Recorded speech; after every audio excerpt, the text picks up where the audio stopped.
अस्सलाम वालेकुम। यहाँ पर ईंटों को पकड़ना है आपने क्या करना है, यहाँ पर सीधा ही ऊपर लेकर आना है, ऐसे यहाँ से फिर नीचे, यहाँ से ऊपर फिर नीचे, फिर ऊपर फिर नीचे।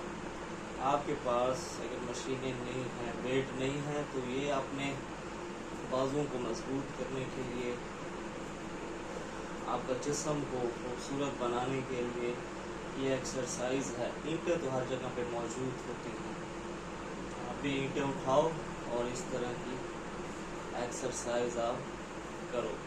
बाजू जो नीचे पाँव हैं इनको जोड़ कर रखना है और आपने इस तरह करना है,